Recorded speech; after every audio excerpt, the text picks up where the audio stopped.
Question number 42. Leena, Madan and Naresh were partners in a firm sharing profit and losses in the ratio of 2:3. On 31st March their balance sheet यहाँ पे दे रखी है trade creditors, bank overdraft, long term debts, employees provident fund का ध्यान में रखना है कि इसको हम डिस्ट्रीब्यूट नहीं करते एम्प्लॉयज़ प्रोविडेंट फंड को। Land and building, machinery, furniture, investment, closing stock, deferred advertisement, expenditure 1 lakh के। यहाँ पे क्या कह रहे हैं, मदन रिटायर हो रहा है फर्म से and remaining partner decided to carry on the business. Land and building appreciate कर रहा है, मशीनरी डेप्रिशिएट करनी है, ये पॉइंट यहाँ पे हो जाएगा। 50% of investment were taken over by the retiring partner eight book value. कह रहे इन्वेस्टमेंट जितनी भी हो उसका 50% यानी कि हाफ। इन्वेस्टमेंट है 2 लाख की, उसका हाफ यानी 1 लाख। 1 लाख जो है वो रिटायरिंग पार्टनर लेकर जा रहा है। तो रिटायरिंग पार्टनर जब लेकर जाएगा तो इन्वेस्टमेंट की पेमेंट उसको करनी पड़ेगी, उसके हम कैपिटल अकाउंट से या करंट अकाउंट से उसकी पेमेंट ले लेते हैं। तो मदन के अकाउंट से पैसे ले लेंगे कितने, 1 लाख, और इन्वेस्टमेंट भी हमारी कम हो रही है, इन्वेस्टमेंट 1 लाख से कम दिखा देंगे।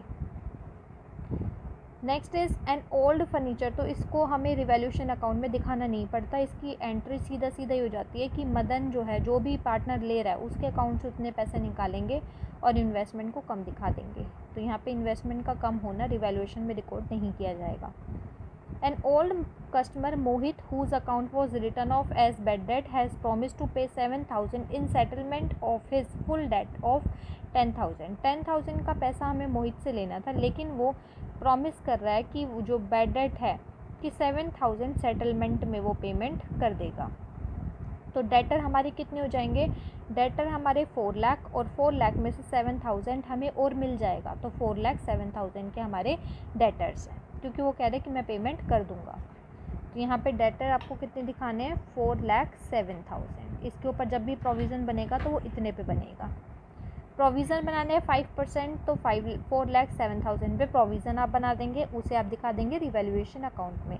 क्लोजिंग स्टॉक आपको दिखा रहे हैं 1 lakh less than the book value, तो ये क्लोजिंग स्टॉक का ट्रीटमेंट हो जाएगा। गुडविल कह रहे हैं फर्म की इतनी है, मदन की निकाल लोगे, और नरेश और जो हमारे गेनिंग पार्टनर है लीना और नरेश, ये उसको करेंगे। तो यहाँ पे आप इसमें देखना ट्रीटमेंट कि यहाँ पे जब आप निकालेंगे तो गेनिंग पार्टनर जो है वो एक ही होगा। यहाँ पे लीना जो है वो सिर्फ गेन कर रही है, बाकी जो है she will compensate not only the retiring partner Madan, बल्कि उसे सेक्रीफाइसिंग पार्टनर नरेश को भी पेमेंट करना पड़ेगा। तो अगर हम लीना को देखें तो लीना गेन कर रही है, जितना भी वो है, जितना भी लीना गेन कर रही है उसे उतना ही अमाउंट पे करना पड़ता है। तो पहले हमें देखना पड़ेगा लीना गेन कितना कर रही है।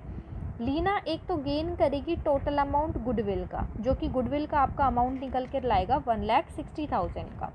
तो 1,60,000 तो गुडविल का अमाउंट गेन कर रही है, लेकिन लीना जो है उसे पेमेंट करनी पड़ती है किसे, रिटायरिंग पार्टनर को, लेकिन यहाँ पे उसे नरेश को भी करनी पड़ेगी जो कि सेक्रीफाइस कर रहा है। तो हम कैसे निकालेंगे, हम पहले तो रिटायरिंग पार्टनर का देखेंगे। रिटायरिंग पार्टनर है मदन, मदन का गुडविल में शेयर कितना है, 5,60,000 का 2/7, ठीक है, या फिर हम कह सकते हैं 10/35। तो गुडविल का हम मल्टीप्लाई कर देंगे उसका जितना शेयर बनता है, तो 1,60,000 इसका बनता है। नरेश का टोटल फर्म की गुडविल में कितना प्रोपोर्शन है, 1/35, कितना सेक्रीफाइस कर रहा है वो देखना है।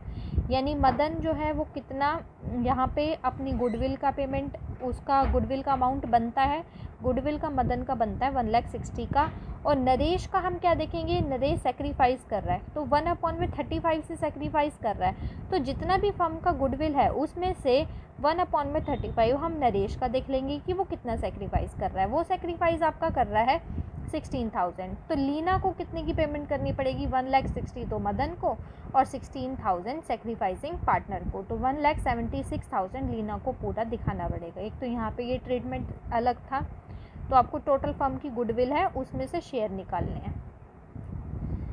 उसके बाद नेक्स्ट आपको क्या दे रखा है, नेक्स्ट अमाउंट दे रखा है, नेक्स्ट पॉइंट दे रखा है आपको, फ्यूचर प्रॉफिट 3:2 है।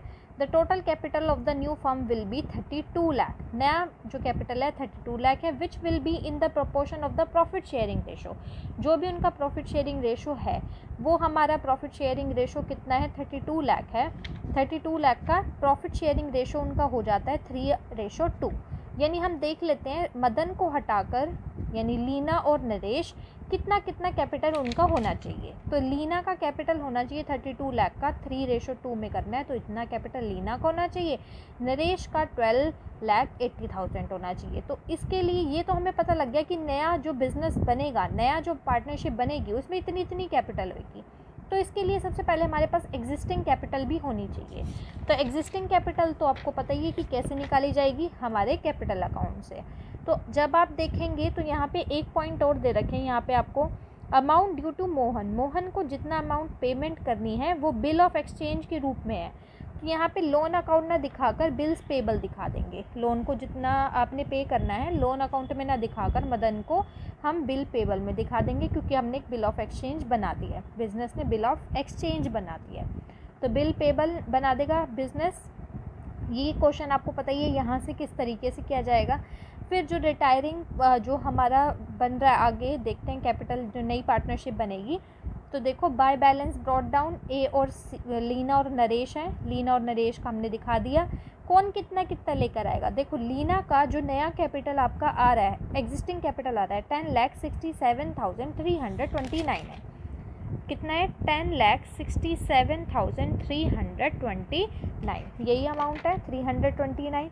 और यहाँ पे नरेश का जो एग्जिस्टिंग कैपिटल है वो है 10,55,992। तो देखो न्यू है इतनी, पुरानी है इतनी, तो मतलब वो लेकर आ रहा होगा बिजनेस में। इनमें से इसको माइनस करेंगे, वो इतनी लेकर आएगा। कितनी कैपिटल लेकर आएगा वो बिज़नेस में, वो बिज़नेस में इतनी की कैपिटल लेकर आएगा। तो लीना की कैपिटल बढ़ जाएगी, उसको हमने दिखा दिया। उसके बाद नरेश का भी देख लेते हैं। नरेश की न्यू कैपिटल है इतनी, पुरानी थी इतनी, यानी पुरानी कम है और अब ज़्यादा है, तो मतलब और कैपिटल वो लेकर आएगा बिज़नेस में, और कैपिटल वो लेकर आया, उसकी कैपिटल बढ़ा देंगे इतने से। उसके बाद हम कर लेंगे बैलेंस। अब उसके बाद है बैलेंस शीट। बैलेंस शीट अब बना लेंगे। बैंक का आप देख लेंगे, बैंक में कितना कितना अमाउंट बढ़ रहा है, क्योंकि बैंक में दोनों को हमने माइनस करा, तो ये वाला और ये वाला अमाउंट बैंक में हमारा बढ़ रहा है।